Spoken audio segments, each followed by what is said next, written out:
하나님 말씀 이사야서 6장 8절에서 13절까지 말씀입니다.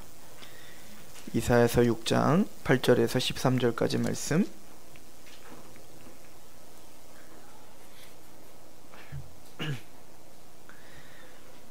우리 한 목소리로 함께 봉독하겠습니다. 이사야서 6장 8절에서 13절 시작.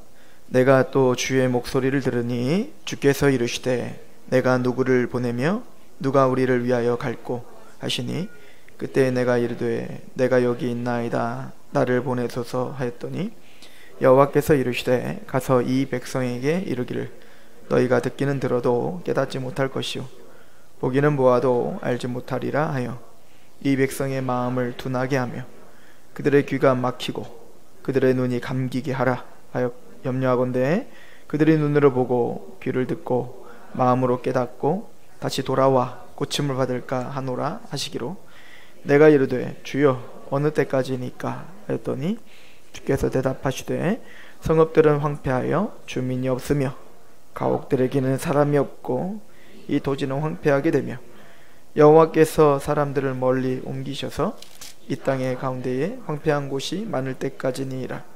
그 중에 10분의 1이 아직 남을 있을지라도 이것도 황폐하게 될 것이나 밤나무와 상수리나무가 배임을 당하여도 그 그루터기는 남아있는 것 같이 거룩한 씨가 이 땅의 그루터기니라 하시더라. 아멘. 오늘은 이사야가 소명받는 장면입니다. 이사야의 이 소명과 모세가 소명받는 장면이 사실 좀 약간 상반돼 보이죠. 모세는 가기 싫어 죽겠다고 가라고 나 말 못한다 이거 안 된다 저거 안 된다 보낼 자를 보내라 그러다가 얻어 터져서 가고 이사야는 뭔가 직접 말씀하시지 않죠. 누가 갈까? 그랬더니 내가 여기 있습니다 날 보내소서 이렇게 소명하는 게 다르다 이렇게 말을 하는데 제가 보기에는 모세의 부름이나 이 이사야의 부름이나 동일한 메시지와 또 동일한 하나님이 그들을 그 사명의 길로 걷게 하신다라고 보입니다. 왜 그런가 하니 우선은 그 모세가 부름받는 장면도 보면 가기 싫어 죽겠는 모세를 그냥 자기 자유의지로 자발적으로 일정하죠. 나는 갈 수 없나이다 라고 이제 얘기를 합니다. 그랬더니 하나님께서 모세에게 지팡이를 던져라 그럼 뱀이 되고 그 뱀의 꼬리를 잡았더니 다시 지팡이가 되게 또 가슴에 손을 넣어라 그랬더니 나병이 걸렸다가 다시 가슴에 손을 넣어봐라 다시 낫고 그런 과정을 통해서 지금 하나님은 완고하게 가지 않겠다라고 하는 모세를 설득하고 계시다는 거 우리가 이미 상고했었지 않습니까? 그러니까 이제 모세가 난 말 못합니다 이렇게 이야기를 하죠. 사도행전에 보면 사실은 모세가 언변에 능통하다라고 신약은 써 있거든요. 근데 이제 그것도 왕자일 때나 언변이 능통한 거지 40년 동안 목동으로 살았으니 뭐 양들만 치다 보니까 말을 못했겠죠. 잊어버리기도 했고 그랬더니 이제 하나님은 기다렸다는 듯이 아론 붙여줄게 라고 하잖아요. 그리고 진짜로 모세가 이제 가겠노라 하고 갔더니 아론이 딱 기적처럼 오는 거 아닙니까? 그러니까 하나님은 모세가 완악하게 나 안 갑니다 못 갑니다 라고 할 걸 이미 아셨죠. 그럼에도 불구하고 하나님은 그를 설득하시고 또 설득하시어 마침내 자신의 자발적인 자유의지로 가게 하신단 말이에요. 그리고는 나중에 이 모세를 뭐라고 하냐면 이 지면에서 가장 온유함이 이 지면에서 가장 크다 이렇게 표현하지 않습니까? 그 온유함은 누가 만드신 거예요? 하나님 만드셨다는 거죠. 사실은 모세가 가고 싶지 않습니다 라고 나는 아무것도 못합니다 라고 말할 때 이런 고백이 나올 수밖에 없는 게 40년 애굽의 왕자로 살다가 사실은 의기양양하며 살았잖아요. 모든 힘을 가졌고 권세와 또 부와 어떤 지략과 젊음을 갖고 있었지 않습니까? 40세 딱 제 나이 그죠? 이제 한창 뭔가 해야 될 그 나이. 그러니까 뭔가 뜨거움으로 내 민족 좀 살려봐야겠다라는 생각으로 자신의 힘으로 애국 군대를 쳤다가 한 명 쳤다가 도망자 됐던 거 아니에요. 아마 모세는 이런 마음이 들었을 거예요. 그 40세 때, 그 젊고 그냥 그렇게 열정적으로 하나님을 섬기고 싶을 그때 부르시지. 80이 돼서 이제는 난 가진 것도 없고 언변도 잃어버리고 다 없는데 이때서 부르면 되겠습니까? 난 못 갑니다. 근데 하나님의 부르시는 그 모세에게 진짜 중요한 건 바로 그거였던 겁니다. 난 못 갑니다. 난 갈 수 없습니다. 나는 그럴 만한 능력이 되지 않습니다. 그 고백을 하나님이 만들어 내신 거죠. 그러나 그 밑바닥에서 나는 아무것도 아닌, 나는 한 명의 내 민족도 구할 수 없음을 아는 40년 내내 내 힘과 내 재산과 내 어떤 것도, 내 명성과 그 어떤 것도 하나님께 쓰임받을 수 없는 그런 존재라는 걸 안 그때 하나님 그를 부르시는 거잖아요. 그래서 하나님이 하시겠다는 겁니다. 네가 하는 게 아니라 내가 하겠다는 거죠. 그러면은 40년 동안 애굽의 왕자로서 가졌던 모든 지략과 그런 것들은 쓰지 않았나요? 아니죠. 하나님이 다 쓰셨죠. 그걸 쓰셨죠. 하나님은 그를 낮추시고 낮추시며, 또 그를 낮추시면서 한쪽에서는 또 아론도 낮추시고 계셔서 하나님의 때에 그 아론과 모세를 만나게 하여 하나님의 일을 하게 하시더라. 그러니까 하나님의 불강력적 은혜, 하나님의 전적인 주권이 그를 설득하시어 마침내 하나님의 일을 하시고야 마는 그런 하나님의 주권을 볼 수 있어요. 이사야도 똑같습니다. 이사야도 하나님이 누가 갈꼬? 라고 할 때 내가 여기 있습니다, 나를 보내소서 라고 고백할 수 있도록 하나님이 만드신 거죠. 하나님은 그러기 위해 먼저 그 위엄 있으시고 거룩하신 하나님 앞에 이사야가 설 수 있도록 합니다.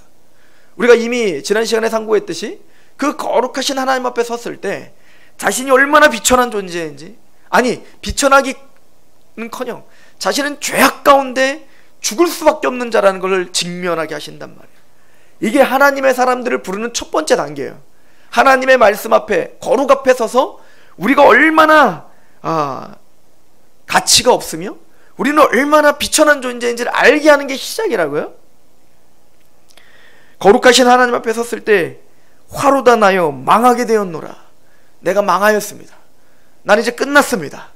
나는 이제 죽게 됐습니다. 라는 고백을 하게 하신다고요. 그때 하나님은 제단의 숯불을 통해 그의 입술을 정결케 했다. 오늘 말씀에 보면 7절에 보면 그것을 내 입술에 대며 이르되 보라, 이것이 내 입에 닿았으니 내 악이 제하여졌고, 이 제하여졌고는 떠나갔다. 너희의 죄가 떠나갔고 멀리 없어졌다, 이 얘기인 겁니다. 죄가 떠나갈 뿐만 아니라 내 죄가 사하여졌느니라. 사하여졌느니라. 카파르, 덮다, 이런 뜻이에요. 그러니까 네 죄가 덮어졌다. 하나님께서 꼭 화목제물을 통하여, 우린 여전히 죄가 있는 죄인인데 나를 대신한 화목제물을 통하여 속죄가 일어나 우리가 덮어지는 것처럼 그렇게 네 죄가 덮어졌다. 그리고는 그 속죄함, 그 죄를 떠나게 한 게 뭐였죠? 그 제단의 숯불이에요. 즉 화목제물인 겁니다. 제사와 관련되어 있는 거죠. 그러니까 우리는 하나님 앞에 그렇게 범죄하였고 이렇게 하나님 앞에 망한 자들입니다 라고 고백을 하게 하시며, 거기에 하나님의 전적인 은총으로 속죄를 경험하게 하시는 거예요. 그리고 부르는 겁니다. 누가 갈꼬? 내가 여기 있나이다. 여기가 어떤 곳입니까? 이곳이 어디죠? 이스라엘 백성들의 죄악 가운데 있는 곳입니다. 하나님 화로다 나여 망하게 되었노라. 하나님 앞에 망할 수밖에 없는, 그것을 직시했던 곳입니다. 그러나 그 직시한 곳에서 내가 예수 그리스도의 은총으로 속죄함을 받은, 덮어짐을 경험한 속죄의 경험이 있는 그곳입니다. 하나님 그곳에서 이사야를 부르고 계시는 거예요. 내가 여기 있나이다. 나를 보내소서. 하나님이 그 고백을 받아내신 거죠.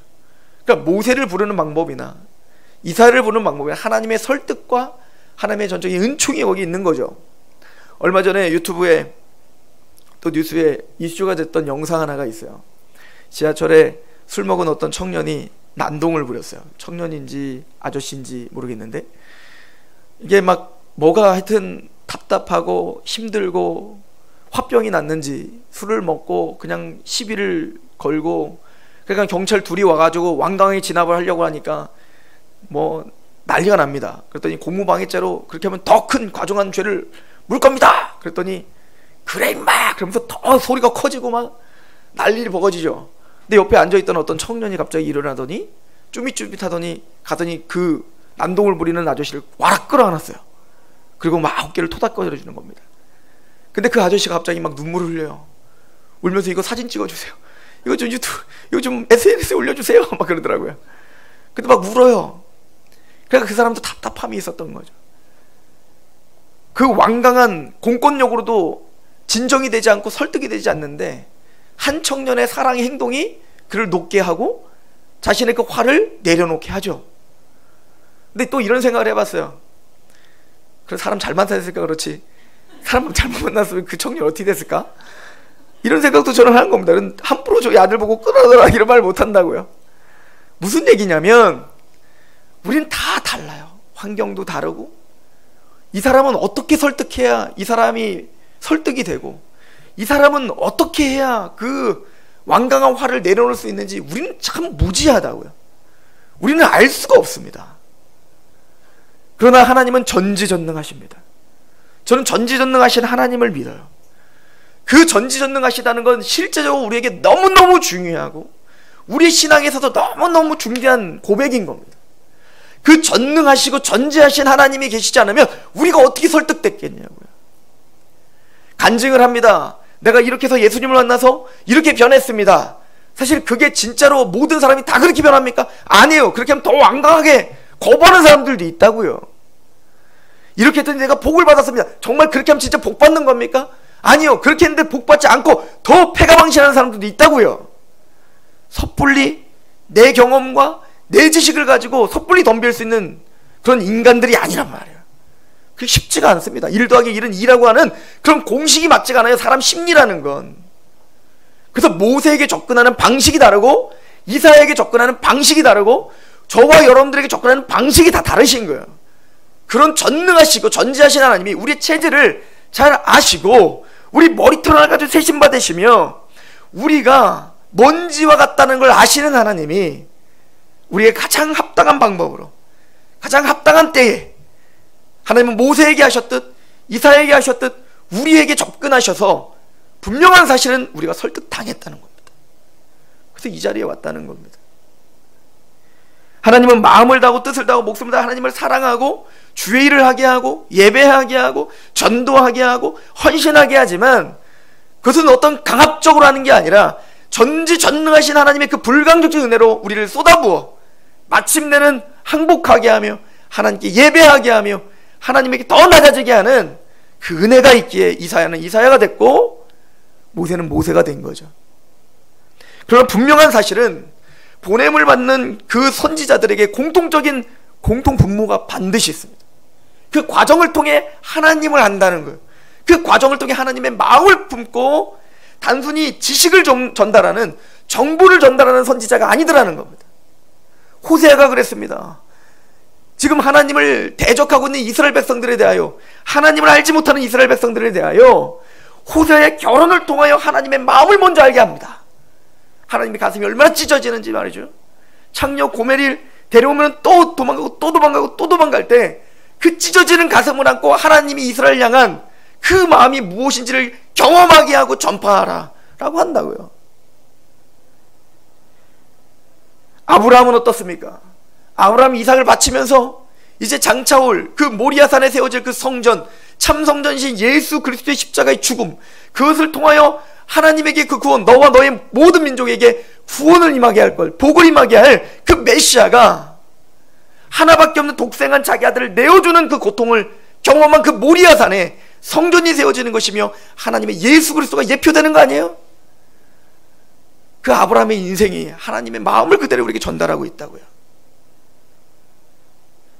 사도 요한이 반모섬에 끌려가 그렇게 고통을 당하고 가진 고난과 고통 가운데 하나님만 그 90세가 넘는 노인 아닙니까? 그런 노인이 그 반모섬에서 그 험한 일들을 하며 죄수들이 끌려가서 채석강에서 그렇게 채석을 하면서 채찍에 맞으며 그런 고통을 당하면서 하나님의 계시를 봅니다. 포기하고 싶겠죠. 김주동 교수님이 반모섬을 직접 간 다음에 거기에 어떤 그 전설이 있다는 거예요. 사도 요한의 기도가 있었대요. 빨리 저를 데려가 주십시오. 이게 그의 기도였다는 거예요. 너무너무 고달프고 너무너무 힘들고 포기하고 싶은 마음이 굴뚝 같은 거죠. 사도 요한도. 그때 하나님이 환상을 보여주는 겁니다.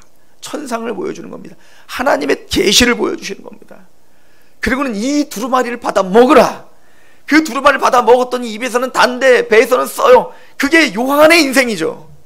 하나님의 말씀이 꿀송이처럼 닿습니다. 하나님의 말씀을 듣고 그 말씀대로 한다는 것이 얼마나 기쁜지 모르겠습니다. 구원받은 사람은 그 거듭남이라고 하는 게 하나님의 말씀을 통해 거듭난 하나님 백성들은 꼭 그 젖을 찾아 헤매는 그런 어린아이처럼 신령한 젖을 찾고자 그렇게 갈망하는 마음으로 말씀을 받습니다. 근데 그 꿀송이처럼 단 하나님의 말씀이 배에 들어가선 쓰단 말이에요. 그 말씀이 내게 체질화가 되고 나를 통하여 역사할 땐, 우리의 삶으로 그게 드러날 땐 고난이 따를 수밖에 없는 거예요. 그리고 말하죠. 그리고 너는 예언하라. 사도 요한도 요한계시록을 전할 때 그냥 전한 게 아니었어요. 정보를 전달한 게 아니라 하나님의 심정을 알고 전달했다고요. 그 자리에서 하나님은 부르시는 겁니다. 저는 이사야의 이 부르심의 장면이 바로 우리의 부르심의 장면이라고 믿습니다. 우리가 예수 그리스도를 영접하고 구원받고 하나님의 뜻 가운데 있을 때 제일 먼저 죄인인 나를 발견하고 십자가의 은총, 자기 아들을 죽이면서까지 우리를 살리신 그 하나님의 무한하신 은총 가운데 몸둘 바를 모르며 하나님의 심정을 아는 겁니다. 예전에는 믿지 않는 사람들을 바라볼 때 저 사람 왜 안 믿어? 라고 했지만 그가 이해가 되는 거예요. 믿을 수 없지. 믿을 수 없죠. 하나님의 은혜가 아니면 저들이 믿을 수 없습니다. 하나님의 은총이 그들을 부셔버리지 않으면 그들이 주님께 돌아올 수가 없습니다. 누구보다 잘하는 사람이 진짜 구원받은 사람들 아니겠어요? 그 심정 가지고 전파해야 되죠. 오늘 부르시는 장면을 보면 8절에 내가 주의 목소리를 들으니 주께서 이르시되 내가 누구를 보내며 누가 우리를 위하여 갈고, 우리라고 표현하고 있죠. 우리. 그러니까 지금 이사야를 부르는 분은 성부와 성자와 성령 삼위의 하나님이시죠. 그 하나님께서는 이미 구원을 계획하셨고 그 구원을 성취하시기 위해 자기 아들 내어주시기로 이미 작정되어 있고, 또한 성령님을 통하여 완고하게 묻어디어 하나님을 믿지 않는 자들의 마음을 부셔버려 그 예수 그리스도를 적용시켜 주시기로 이미 작정하신 그 성삼위 하나님, 전지전능하신 하나님이 그 일을 위하여 누가 갈꼬? 라고 물어봅니다. 9절에 여호와께서 이르시되 가서 이 백성에게 이르기를 너희는 듣기는 들어도 깨닫지 못할 것이요 보기는 보아도 알지 못하리라 하여 이 백성의 마음을 둔하게 하며 그들의 귀가 막히고 그들의 눈이 감기게 하라. 염려하건대 그들이 눈으로 보고 귀로 듣고 마음으로 깨닫고 다시 돌아와 고침을 받을까 하노라 하시기로. 이게 참 난해 구절이죠. 지금 이사야 보고 복음을 전하라는데 그 말씀을 전하는 목적이 뭐여야 되겠어요? 당연히 완고한 그들, 완악한 그들이 그걸 듣고 회개하고 돌이키고 하나님께 돌아와야 되는데 그 목적이 뭐라는 거예요? 귀를 감기고 눈을 감기고 듣지 않을 거고 이러는 거예요. 꼭 여러분들 하나님의 은혜 가운데 예 주님 저를 보내십시오. 우리 가정에, 우리 직장에, 내가 있는 그 터전에 하나님을 모르는 예배가 없는 그곳에 나를 통해 예배가 회복될 수 있도록 주여 나를 보내소서. 오냐? 네가 가라. 가서 눈이 감기고 귀가 감기고 마음이 굳어져서 안 들을 거고 들을 거가 겁나고 이러면 왜 보내시냐고요. 이거는 작정에 대한 이야기를 하고 있는 겁니다. 그들이 심판받기로 작정되어 있습니다. 그 뜻을 변개시킬 수 없습니다. 이미 하나님은 이스라엘 백성들을 패망시키고 바벨론으로 아수르에 한번 휩쓸림 당하고 바벨론에 의해 완전 패망을 작정하셨습니다. 이것은 하나님이 그렇게 하신 게 아니에요. 잘 들어보세요.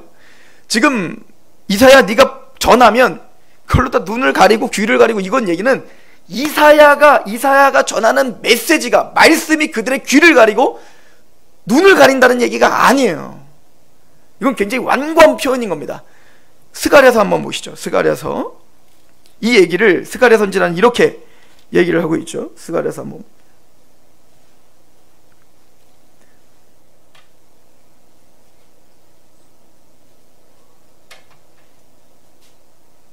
7장입니다. 스가랴 7장 8절부터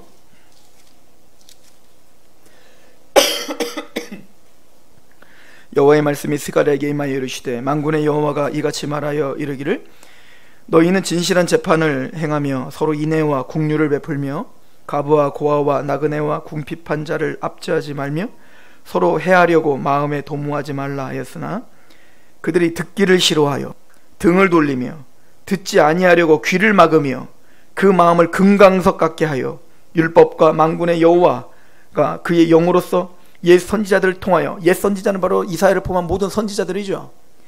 옛 선지자들을 통하여 전한 말을 듣지 아니하므로 큰 진노가 만군의 여호와께로부터 나왔도다. 내가 불러도 그들이 듣지 아니한 것처럼 그들이 불러도 내가 듣지 아니하리라. 만군의 여호와가 말하였느니라. 내가 그들을 바람으로 불어 알지 못하던 여러 나라를 흩었느니라. 그 후에 이 땅이 황폐하여 오고 가는 사람이 없었나니 이는 그들이 아름다운 땅을 황폐하게 하였음이라 하시니라. 이 스가랴는 바벨론 포로 이유라고요. 그러니까 너희들이 왜 황폐하게 됐고 너희들이 왜 흩어졌고 너희들이 왜 바벨론을 끌려왔는가. 예수 선자들이 아무리 선포해도 너희는 너희의 귀를 스스로 막았고 듣지 않았고 등을 돌렸고 하나님 말씀을 무시했다 이거예요. 그러니까 이사야가 선포한 말씀이 그들을 가린 것이 아니라 이사야가 말씀을 전하면 전할수록 그들은 더욱더 완고해지고 있는 겁니다. 이들은 그러니까 말씀을 전하면 전할수록 처음에는 아무 생각 없이 살다가 하나님이 당신을 심판한답니다, 하나님이 흩은답니다, 회개하랍니다, 뭐야 그러면서 더 닫고 안 들으려고 더 안 들으려고 한다는 거예요. 그러니까 말씀을 전하면 전할수록 어떻게 될 거라는 거예요. 귀가 가려지고 눈이 가려지고 더욱더 완고해지더라 이거예요. 이거는 그 말씀이 그들을 완악하게 했다는 얘기가 아니라 그들의 마음이 완악하여 듣지 못한다 이 얘기라는 겁니다. 하나님은 죄를 조성하시거나 창조하시는 분이 아닙니다. 야고보서에 말하죠. 하나님을 만홀히 여기지 말라. 시험을 당할 때 하나님에 의해서 시험 당했다고 하지 마라. 스스로 속이지 말라. 죄가 욕심이 잉타여 죄를 낳고 죄가 장성하여 사망을 낳는 거지 하나님이 너희를 완고하게 한 게 아니다 이거예요. 단 아담 이후로 그렇게 죄가 우리를 완악하게 하고 있는데 하나님은 그 죄를 완악한 그들을 허용하셨어요. 내버려 두신 겁니다. 우리도 마찬가지예요. 하나님이 그냥 그대로 계속 내버려 뒀다면 우리는 다 같이 그렇게 눈이 가려지고 귀가 가려지고 완악한 자일 수밖에 없는 자라는 겁니다. 이사야가 지금 하나님이 숯불의 입에 대서 그를 정결케 한 게 이사야가 뭔가를 잘 알아서요? 아니요. 그의 눈을 열어주고 자신의 죄됨을 알게 하고 하나님의 거룩함을 보게 한 게 누구예요? 하나님이시라고요. 그 하나님이 그를 겸손케 하셨고 그 하나님이 그를 하나님의 말씀 앞에 속죄 앞에 감격하여 내가 여기 있습니다, 나를 보내소서 라고 하는 말을 설득하셔 받아낸 거지. 하나님의 은총이 없었다면 이사야 또한 그냥 같이 패망해버리는 그런 죄인들에 불과한 거예요. 그 은혜가 여기 있는 거죠. 어느 때까지이니까? 라고 이사야가 물어봅니다. 완전히 황폐여 이 땅에 사는 사람이 없을 때까지, 하나님이 작정하신 그 일이 이루어질 때까지 하나님 쉼없이 그들에게 하나님의 뜻을 반드시 성취해내고야 말겠다. 그럼 왜 허용하셨을까? 이스라엘을 죽이기 위한 건가? 이스라엘을 완전히 끝장내기 위한 건가? 오늘 말씀은 이렇게 이야기를 하죠. 이사야서 6장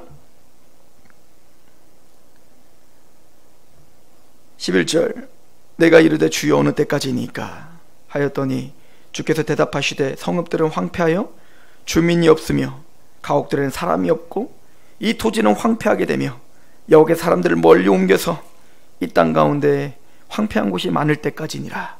그러니까 완전히 끝장내서 바벨론으로 끌려갈 때까지 하나님 쉬지 않고 이 일을 하시겠다는 거예요.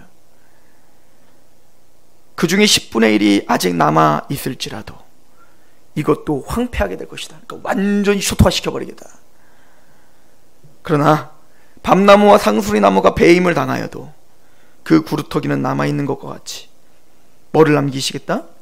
거룩한 씨가 이 땅의 구루터기니라 하시더라. 그러나 소망을 주시겠다. 완전 끝장내는 게 아니다. 구루터기를 남길 건데 거룩한 씨가 올 거다. 이 거룩한 씨는 뭘까요? 둘로 우리는 생각해 볼 수 있어요. 첫 번째는 11장 1절에 나와 있는 바로 예수 그리스도 메시아를 우리에게 상징적으로 보여주는 걸 수 있습니다. 10장 1절에 이새의 줄기에 한 싹이 나며 그 뿌리에서 한 가지가 나서 결실을 맺을 거요. 그 위에 영, 여호와의 영, 곧 지혜의 총명의 영이요 모략과 진행의 영이요.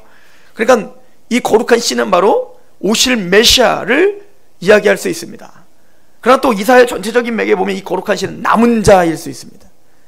그 메시아를 통해서 택함받고 부르심받아 구원받은 하나님의 남은 자들, 모든 시대보다 남은 자들, 그 말씀 앞에 두렵고 떠는 남은 자들이 있는데 그들을 하나님은 남겨놓고 그들을 통하여 하나님의 역사가 계속되게 될 것이다.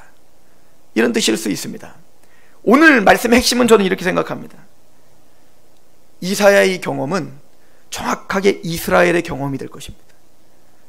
지금 이 죄악된, 보아도 보지 못하고 들으면 들을수록 더 눈이 어두워지고 들으면 들을수록 더 귀가 어두워지는 이 완악하기 짝이 없는, 그래서 황폐될 수밖에 없는 그런 작정 속에 그 운명으로 치달을 수밖에 없는 그 이스라엘 백성들이 꼭 이사야의 경험을 반드시 해야 되는 거예요. 이스라엘이 민족적으로 바로 내가 바로 죄인입니다, 화로다 나요, 망하게 되었노다 라고 하나님 앞에 납작 엎드리게 하실 거라는 얘기입니다. 그때서야 이사야가 속죄의 경험과 회복의 경험이 있었듯 이스라엘 백성들도 바로 그런 속죄와 회복의 경험이 있어 진짜 하나님의 백성, 진짜 하나님을 모시는 그런 참된 백성으로 만드시고야 말겠다라고 하는 그 모형을 이사야를 통해서 지금 보여주고 계시는 거죠. 어떻게 이게 가능할까요? 우리 1장부터 5장까지 달려오면서 이스라엘의 죄가 뭔지 목록에 대해서 자세하게 설명하고 있었죠. 결론은 뭐예요? 가망성 없음이에요. 완전 타락이었어요. 그래서 하나님 앞에 화로다 나요, 망하게 되었수다 라고 밖에 말 못하는 죄인이었습니다. 다 활파되고 완전히 멸절되고 다 멸절, 10분의 1이 남을지라도 그것까지 다 멸절될 까지 하나님은 그의 모든 진노를 쏟아붓기에 합당한 그런 죄인들일 뿐입니다. 어느 때까지입니까? 감히 이사야는 그 날수를 줄여주세요랄지 조금 더 그 진노를 줄여주세요 말을 못하고, 왜? 하나님의 작정이니까. 단지 어느 때까지입니까? 언제까지 이 백성이 그렇게 무지하고 듣지 못하고 강박하여 어느 때까지 하나님을 이렇게 대적하는 겁니까? 거룩한 시가 오기 전까지다. 그리고 7장부터 메시아 대망사상이 나오기 시작합니다. 처녀가 잉타여 아들을 낳으리니 임마누엘이라 하라. 이사야서 9장에 한 나귀가 태어났으니 그 어깨는 정사가 메어져 있고 기묘자는 모사라. 전능하신 아버지, 영존한 아버지, 전능하신 하나님이라. 이사야서 53장에 그는 우리의 허물을 위해 찔림을 당하시고 채찍을 맞으시며 우리가 나음을 입었고, 우리는 귀가 멀었고 눈이 멀었고 완악하고 말씀이 전파되면 전파될수록 더욱더 완악한 게 드러날 뿐인데, 그런 눈을 열어주고 귀를 열어주고 우리를 치유해주며 그 치유된 것으로 그 전원자가 치유받아 하나님 앞에 사슴처럼 뛰며 너무 고맙다고 그 찬양하게 하며, 또 보지 못하는 자가 눈을 떠 주 예수 그리스도가 나를 보게 했다라고 경배하고 있는 그 놀라운 그 예수님의 그 역사들, 누가 치유해 주시는 거예요? 그 메시아가 보게 하고 듣게 하고 치유하여 회복시키겠다. 너희로서 할 수 있는 것이 아니다요. 이사야서 29장을 보십시오. 그래서 메시아를 대망하며 이런 얘기들이 계속 반복적으로 나옵니다. 29장 18절, 그날에 못 듣는 사람이 책의 말을 들을 것이며 어둡고 캄캄한 데서 맹인의 눈이 볼 것이며 겸손한 자에게 여호와로 말미암아 기쁨이 더하겠고 사람 중에 가난한 자가 이스라엘의 거룩하신 이로 말미암아 즐거워하리라. 이는 강포한 자가 소멸되었으며 오만한 자가 그를 그쳤으며 죄악의 기회를 엿보던 자가 다 끊어졌으며 그들은 송사로 사람에게 죄를 씌우며 성문에서 판단을 자는 온문을 잡듯 하며 헛된 일로 의인을 억울하게 하느냐. 그런데 이제 눈을 뜨는 역사가 일어납니다. 35장 5절을 보시죠. 35장 5절. 그때 맹인의 눈이 밝을 것이며 못 듣는 사람의 귀가 열릴 것이며 그때 저는 자의 사슴이 사슴같이 뛸 것이며 말 못하는 자의 혀는 노래하리니 이는 광야에서 물이 솟겠고 사막에서 시내가 흐를 것임이니라. 42장 1절을 보시죠.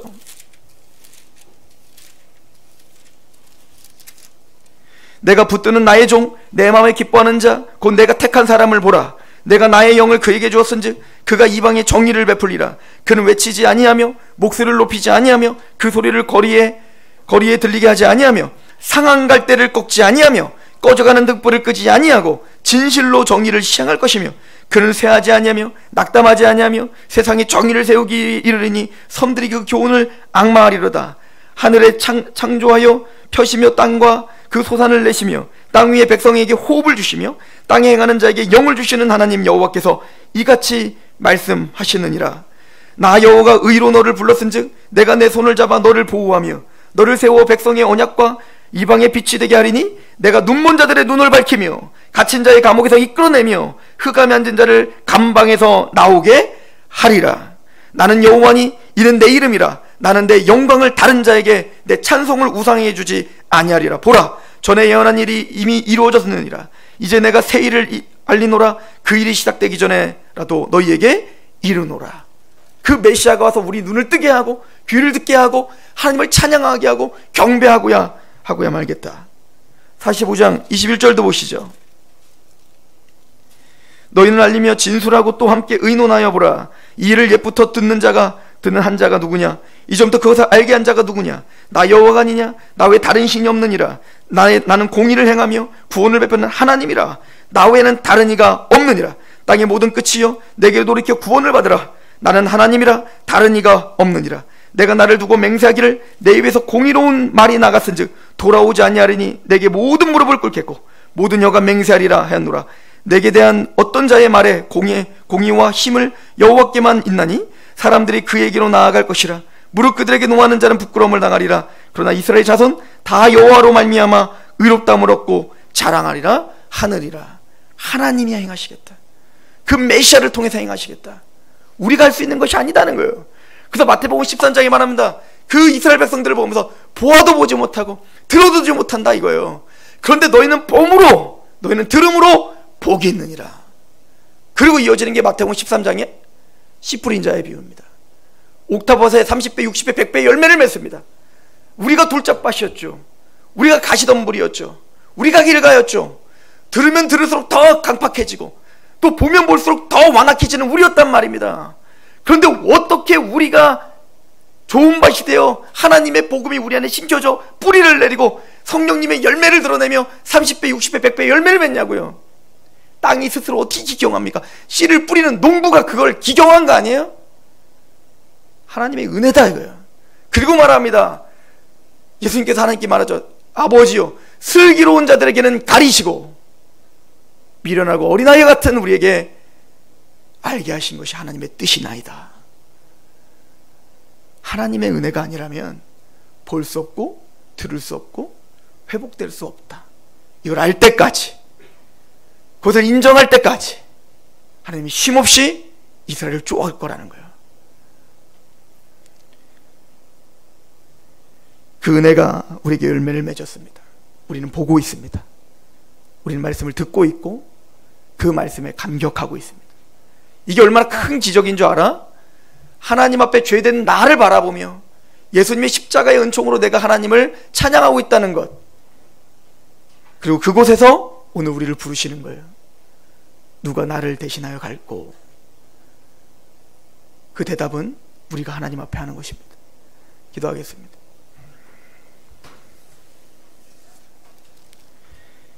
하나님 아버지, 너무나 감사합니다. 주님의 은혜가 우리를 붙들고 있고 우리를 설득하시며 성장시키시며 그렇게 주의 길을 달려갈 수 있게 하시는 줄 압니다. 하나님 앞에서 그 죄된 곳에서 그 속죄의 자리에서 내가 여기 있사오니 나를 보내소서, 라고 고백한 이사야의 그 마음의 고백이 우리의 고백이 되게 하옵소서. 예수님의 이름으로 감사하며 기도합니다. 아멘. 찬양하겠습니다.